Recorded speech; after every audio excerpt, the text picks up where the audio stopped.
शारदीय नवरात्र उत्सवांच्या सर्वांना हार्दिक शुभेच्छा। आज नवरात्रीचा दुसरा दिवस। नवदुर्गेचे दुसरे रूप म्हणून ब्रह्मचारिणी देवी या दुर्गेची आपण पूजा करतो।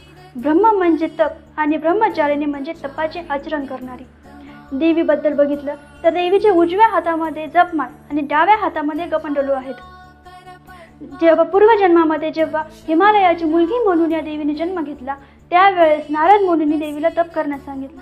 त्यावेळी या देवीचे नाव ब्रह्मचारिणी किंवा तपचारिणी असे पडले। 1 वर्षापर्यंत या देवीने फळे खाऊन पावसाचा त्रास सहन करून तप केला। त्यानंतर 3 वर्षापर्यंत जमिनीवर पडलेली बेलपत्रे खाऊन तप केला। जेव्हा या देवीने बेलपत्रे खाणे सोडले त्यावेळेस त्यांचे नाव अपर्णा असे पडले। तपामुळे या देवीची अवस्था खूप क्षीण झाली होती। शरीर पूर्ण क्षीण झाले होते। त्यांची अशी अवस्था पाहून त्यांच्या आईवडिलांनाही खूप दुःख झालं। सर्व देवदेवता या देवीच्या तपाची स्तुती करू लागले। त्यावेळेस ब्रह्मदेव यांनी आकाशवाणीद्वारे देवीला सांगितले, हे देवी, आजपर्यंत तुमच्या एवढा कठोर तप कोणीच केला नाही। तुमच्या सर्व मनोकामना पूर्ण होतील आणि तुम्हाला शंकर भगवान पती स्वरूपात प्राप्त होतील असा वर ब्रह्मदेवांनी दिला।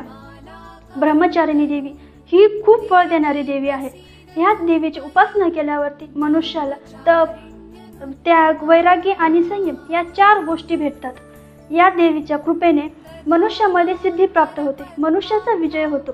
अशा प्रकारे आज नवरात्रीचे दुसरा दिवस नवदुर्गेचे दुसरे रूप म्हणून ब्रह्मचारिणी या देवीचे पूजन केले जाते। जय दुर्गा माँ।